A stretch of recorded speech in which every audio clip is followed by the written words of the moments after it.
सर्वांना नमस्कार.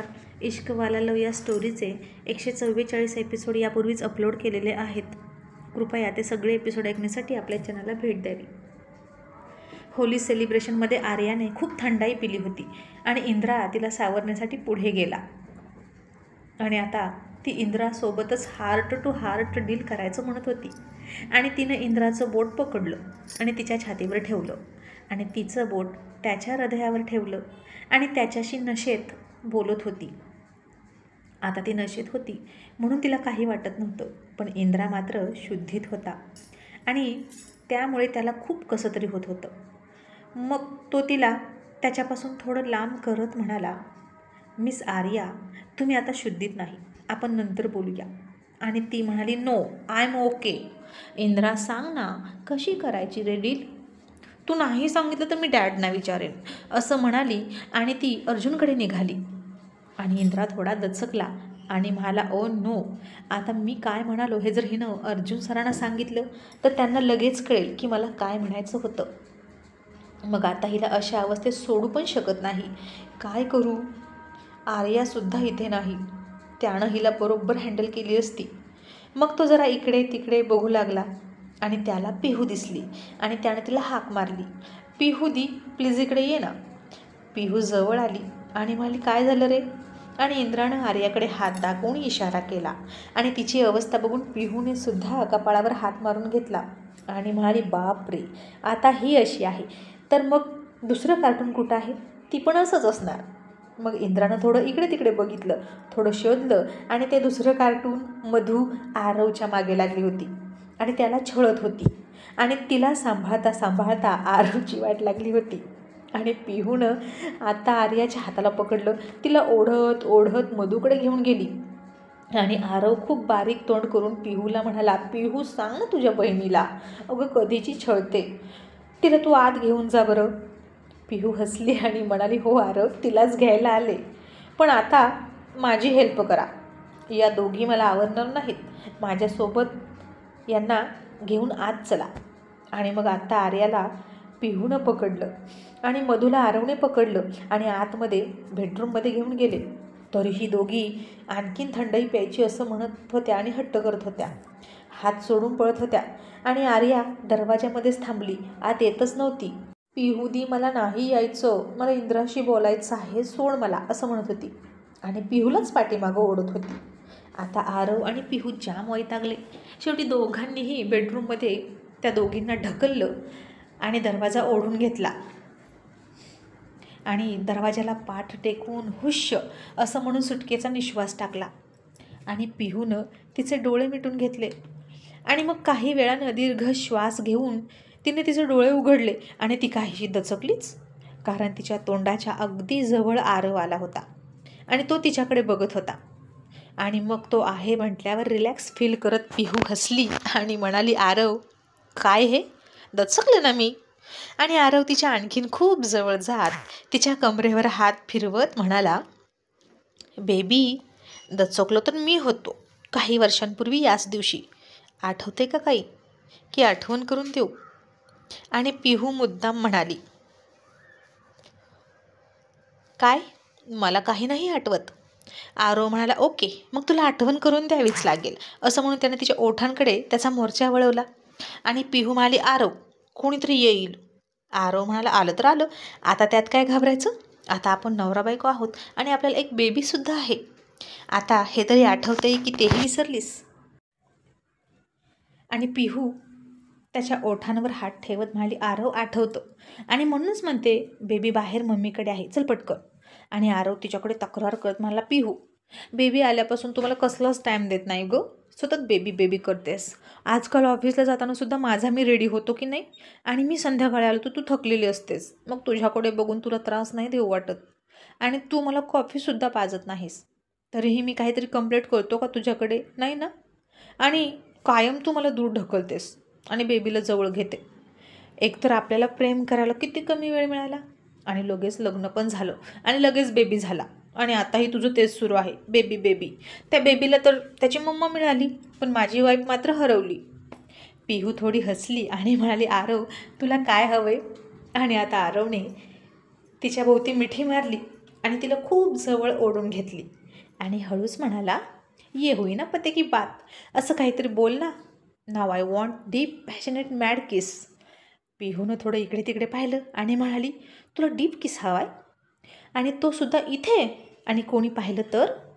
आणि आरव हसूनच म्हणाला, मग असं सांगायचं ना डार्लिंग की तुला एकांत हवाय, चल ना तिकडे. असं म्हणून तो तिला अतुलच्या रूममध्ये घेऊन गेला आणि तिथं गेल्यावर पिहूसुद्धा आता लाजायला लागली आणि आरव तिच्यासमोर डोळे झाकून बसला होता. पिहूसुद्धा डोळे झाकून हळूहळू त्याला किस करायला लागली आणि तिने त्याच्या ओठांवर एक हलका किस केला.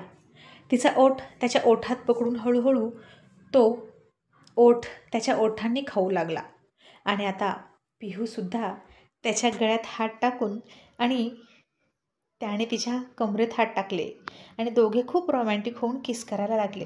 आणि इकडे बाहेर तन्वी म्हणाली, आरू कुठं गेली, दिसत नाही, मी जरा आत जाऊन येते बघून. असं म्हणून ती आत गेली. आणि आता हा गोल्डन चान्स होता अर्जुन सरांना आणि ते सुद्धा म्हणाले, मी आलोच हां, जरा प्रिन्सेस कुठे आली ते बघून. असं म्हणून तन्वीच्या मागे आतमध्ये गेला आणि तन्वीनं मधूच्या बेडरूममध्ये पाहिलं तर दोघीसुद्धा तिथं झोपल्या होत्या आणि म्हणाली, बाप रे, आता हिनं नक्कीच चोरून चोरून थंडाई पिली, आता उद्या तिच्याकडे बघते. असं म्हणून ती पुन्हा पाठीमागं गेली आणि अर्जुनने तिला तिथेच मिठीत पकडले आणि मला, तनू डार्लिंग, होली सेलिब्रेशन तर सुरू आहे, पण अजून तू माझं तोंड गोड नाही केलं, मग त्याशिवाय माझं सेलिब्रेशन पूर्ण कसं होणार. आणि तन्वी त्याच्या पोटात गुद्दा मारत म्हणाली, अर्जुन, तुझं काय चाललंय, तुला थंडाई जास्त झाली आहे का, आपण कुठे आहोत याचं भान ठेव. आणि अर्जुन सर त्यांच्या नेहमीच्या रोमॅन्टिक स्टाईलमध्ये आणि हटके अंदाजात म्हणाले, माय हॉट बेबी डॉल, थंडाईची नशा कधीच कमीच पडली आहे, म्हणून आलोय तुझी नशा करायला. असं म्हणून तो तिला किस करायला गेला तसं तिने त्याला थोडं दूर ढकललं आणि म्हणाली, अर्जुन स्टॉप, कोणी बघितलं तर. आणि अर्जुन सर थोडं डोकं खाजवत म्हणाले, येस यू आर राईट, कोणी बघितलं तर मग चल तिकडे. असं म्हणून तो तिलासुद्धा घेऊन अतुलच्याच बेडरूममध्ये निघाला आणि तन्वी म्हणाली, नको अर्जुन प्लीज. आणि त्या दोघांची खुसरफुसर ऐकून आतमध्ये पिहू आणि आरव दचकले आणि पिहू म्हणाली, ओ माय गॉड, आरव कोणीतरी येत आहे आणि आपल्याला इथं चोरून चोरून पाहिलं ना कोणी तर काही खरं नाही, चल पटकन इकडे लपूया. असं म्हणून ती त्या पडद्याच्या मागे घेऊन गेली त्याला आणि नेमकं त्याच वेळी बेडरूममध्ये अर्जुन आणि तन्वी घुसले आणि आरव आता जाम घाबरला अर्जुनला बघून आणि म्हणाला, ओ माय गॉड, आता काय करायचं, आता बाहेर कसं जायचं. पिहू हळूच म्हणाली, मी म्हणाली होते ना तुला, गप्प बस, तुला तुझी बेडरूम नाही करे हे सगळं करायला. आणि आरव म्हणाला, आता मला काय माहीत अर्जुन सर इथे येतील, पण ते का आलेत. पिहू म्हणाली, आता शांत बस. आणि आता अर्जुन सर आणि तन्वी मॅडमच्या गळ्यात हात टाकले आणि तन्वी त्याला ओरडून म्हणाली, अर्जुन प्लीज. अर्जुन सर म्हणाले, ओ तनू डार्लिंग प्लीज यार, इतकी लाज का वाटते ग तुला, तुझे लाजाचे दिवस आता निघून गेले. आणि तन्वी त्याला फटका मारत म्हणाली, आणि तुझे निर्लज्जपणाचे दिवस सुरू झालेत, आता चल बाहेर. आणि अर्जुन आता तिला दोन्ही हाताने ब्लॉक करत म्हणाला, नो, आता तर तुला सोडणारच नाही, तुला काय करायचं ते कर, बघूच आज माझी शेरणी जिंकते की मी जिंकतो. आणि तन्वीने तोंड फिरवलं. अर्जुनने पुन्हा तिचे दोन्ही गाल तिच्या एका हातात पकडून तिचं तोंड स्वतःकडे केलं. तिनं पुन्हा तोंड फिरवलं, त्यानं पुन्हा जबरदस्ती तिचं तोंड स्वतःकडे फिरवलं आणि ती म्हणाली, अर्जुन हळू, दुखतील ना गाल. आणि अर्जुन सर म्हणाले, मग मी काय करू, तू मला कोऑपरेट कर ना, मला विरोध करत राहिलीस तर त्रास तुलाच होणार आहे. आणि हे तर तुला लग्नापासून माहीत आहे ना, आणि तरीही तशीच करतेस. आणि आता शांत बसायचं, मला जे हवं आहे ते मी करणार. असं म्हणून तिला थोडा दम दिला अर्जुन सरांनी आणि तो तिला किस करायला गेला. तसं आरव आणि पिहूनं एकमेकांचे डोळे झाकून घेतले आणि दुसऱ्या हातानं आरवने पिहूच्या कमरेत हात घातला आणि तिला आणखीन जवळ ओढली आणि हळूच तिच्या कानात म्हणाला, आपले पॅरेंट्स इतके रोमॅन्टिक आहेत आणि तू बघ, शिक त्यांच्याकडून काहीतरी. आणि पिहू म्हणाली, ते बाकी काहीही असू दे, पण तू मात्र डोळे उघडू नकोस माझे आणि मीही तुझे उघडणार नाही. आणि आता इतक्यात बाहेर पिहूचं बाळ रडायला लागलं आणि नेहा म्हणाली, अतुल, अरे पिहू कुठे गेली. आता अतुलने सुद्धा थंडाई पिलीच होती आणि थंडाईची नशा त्याला पण चढली होती आणि तो म्हणाला, पिहू ना घरामध्ये असेल, मी आरव आणि पिहूला आत जाताना पाहिलं आणि नेहा म्हणाली, ओके मी बेबीला तिच्याकडे देते, तोपर्यंत तू बाहेर गेस्टवर लक्ष ठेव. आणि अतुल नो मोर थंडाई. आणि अतुल हसून म्हणाला, गेस्टवर काय लक्ष ठेवायचं, ते चोर आहेत का लक्ष ठेवायला, असं म्हणून एकटाच हसायला लागला. तसं नेहानं ओळखलं की याला आता जास्त चढली आहे. आणि नेहा म्हणाली, अतुल म्हणूनच म्हणते आता घेऊ नकोस. आणि अतुल बढाया मारत कुणाल आणि विवेकला म्हणाला, कुणाल सर, जेव्हा मी ड्रिंक करतो तेव्हा कोणाचंच ऐकत नाही, तुम्हाला माहीत आहे ना, मग मी हिचं का ऐकू. आणि तुम्हाला सांगतो, जेव्हा मी पहिला पेग घेतो ना तेव्हा मी कोणाचंच ऐकत नाही, जेव्हा मी दुसरा पेग घेतो तेव्हा मी माझं पण ऐकत नाही, आणि जेव्हा मी तिसरा पेग घेतो तेव्हा माझं कोणीच ऐकत नाही. असं म्हणून त्याच्या जोकवर तो पुन्हा एकटाच हसत होता. आणि इतक्यात पिहूचं बाळ आणखीन रडायला लागलो. आणि नेहा अतुलला म्हणाली, अतुल आत्ता नाही, तुला नंतर बघते, असं म्हणून आतमध्ये गेली. आणि अतुल विवेक आणि कुणालला म्हणाला, यू कंटिन्यू प्लीज, ती चिडली आहे ना, मी आलो तिला समजावून, आणि तिलाही माझ्याकडे काहीतरी बघायचं आहे, आलोच, असं म्हणून तिच्या मागे मागे गेला आणि तिच्या कमरेत मिठी मारली. आणि नेहा म्हणाली, हे काय चाललंय तुझं, इथे बाळ रडते आणि तुला काय सुचतंय, आजोबा आहेस तू त्याचा. आणि अतुल हसून म्हणाला, आय नो डार्लिंग, हे माझ्या बेबीचं बेबी आहे, आणि हे बेबी कशामुळे झालं आणि ह्याची मॉम कशामुळे झाली माहीत आहे ना. आणि असंच मागे मागे जर गेलो ना तर कळेल तुला की हे सगळं कशामुळे होतं आहे, हे सगळं होतं आहे तुझ्या माझ्या लवमुळे, असं म्हणून त्यानं त्या बाळाच्या गालावर एक पप्पी घेतली आणि म्हणाला, डोंट क्राय बेबी, मम्मा येईल हो तुझी. आणि नेहा त्याला पिऊकडे दे आणि चल आपल्या बेडरूममध्ये, मघाचा रोमॅन्स कंटिन्यू करूया. नेहा म्हणाली, तुला रात्र नाही का रे रोमॅन्स करायला, आज खूप लाडात आलास रे, लंडनला काय नेतो म्हणतोस, रोमॅन्स काय करूया म्हणतोस, आणि बाहेर गेस्ट आहेत म्हणून तुला सुचते का हे सगळं. अतुल म्हणाला, तुला सांगितलं ना आता फक्त रोमॅन्स करायचा, मी तुझ्याकडेच लक्ष देतो आहे आणि म्हणूनच तुझ्या मागे मागे करतो आहे, असं म्हणून तो सुद्धा तिला त्याच्या बेडरूममध्ये घेऊन निघाला. आणि दोघांचा आवाज ऐकून तन्वी अर्जुन घाबरले आणि तन्वी घाबरून म्हणाली, ओ नो अर्जुन, बघ आता कोणीतरी येतं आहे. आणि अर्जुनने सुद्धा तिला त्याच पडद्यामागे नेले जिथं पिहू आणि आरव ऑलरेडी डोळे झाकून बसले होते. आणि त्या दोघांना बघून तन्वी खूप शॉक झाली आणि तिला खूप लाज वाटायला लागली. आणि मुलांदेखत आपण हे काय करत होतो आणि या डफर अर्जुनला काडीची अक्कल नाही असं वाटून तिने त्याच्याकडे खूप रागात पाहिलं. आणि आता अर्जुन सरांनी दोन्ही हाताने स्वतःचे डोळे झाकून घेतले तिचा रागीत चेहरा बघायला नको म्हणून.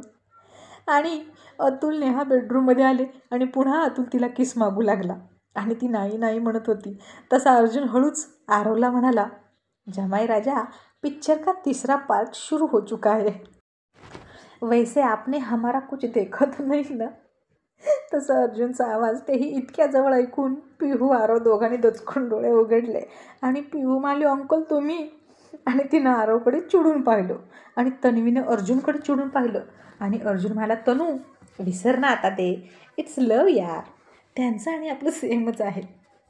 आणि तन्वी जोरात त्याच्या पायावर पाय मारून म्हणाली, पण त्यांचं आणि आपलं वय डिफरंट आहे आणि हे सगळं करायचं त्याचं वय आहे, तुझं नाही, तुझं वय त्यांची मुलं खेळवण्याचं आहे, डफर कुठला, असं म्हणून पुन्हा त्याच्या पायावर पाय मारला आणि अर्जुन जोरात ओरडला.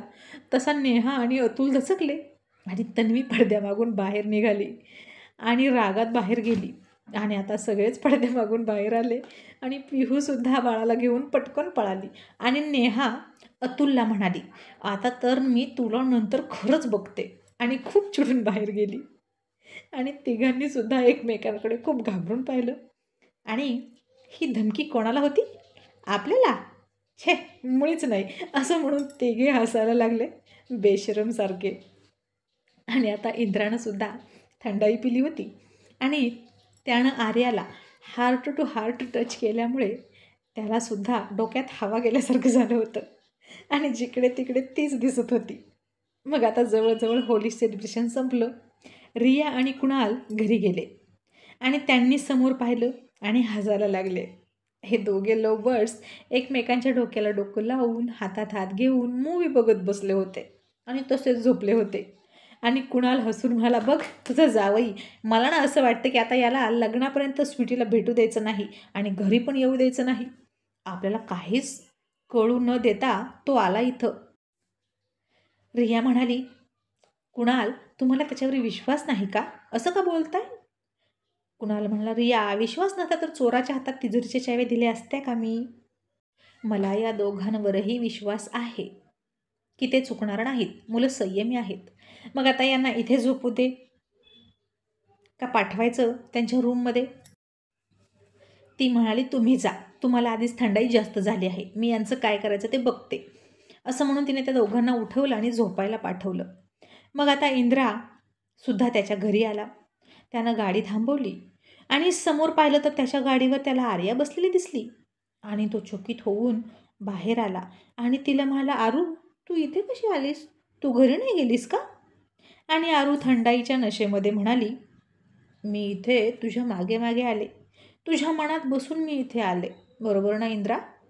आणि सांग ना, कशी करायची हार्ट टू हार्ट डील? असं म्हणून तिने पुन्हा त्याच्या अंगावर स्वतःला झोकून दिलं आणि ती पडेल म्हणून तो तिला पकडायला जाणार, इतक्यात ती गायब झाली. त्यानं इकडे तिकडे पाहिलं आणि त्याला पुन्हा ती लॉनवर मांडी घालून बसली दिसली आणि रडत होती. आणि आता इंद्रासुद्धा तिच्याजवळ मांडी घालून बसला आणि म्हणाला, आरू, तू का रडतेस? आणि ते तिचं रडणं कंटिन्यू ठेवत म्हणाली, इंद्रा, तू मला किस का नाही केला? मग ती किसची किससोबत डील राहिली ना? आणि इंद्रा आता थोडेसे त्याचे नशिले डोळे खालीवर करून म्हणाला, आरू, यू वॉन्ट किस? आणि आरू लाडात म्हणाली, यस, आय वॉन्ट किस, पण ओठांवर नको, फक्त गालावर.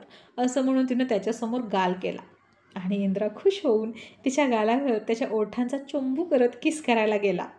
तशी पुन्हा आर्या झाली गायब आणि इंद्रा तोंडावर लॉनवरच आपटला आणि तिथेच झोपला. आणि आता आकाशाकडे बघून त्या पूर्ण आकृती असलेल्या चंद्राकडे बघितलं आणि खूप हसायला लागला आणि म्हणाला, किती पागल आहे ना ती, काहीही बोलते. पण माझ्या मनाची अवस्था मी सांगू तरी सांगू कोणाला? तू ऐकशील का मला काय सांगायचं ते? पण तू कोणाला सांगणार नाहीस ना, तर मी तुला सांगेन. असं म्हणून मला वेड लागले का? असं म्हणून तो स्वतःवरच हसायला लागला. आणि आता तो कसा तरी उठला, त्याचं ब्लेझर घेतलं, खांद्यावर टाकलं आणि गाणं म्हणायला लागला, दिल की हालत किसको बताए, दिल की हालत किसको बताए, हम भी पागल तुम भी पागल, हम भी पागल तुम भी पागल.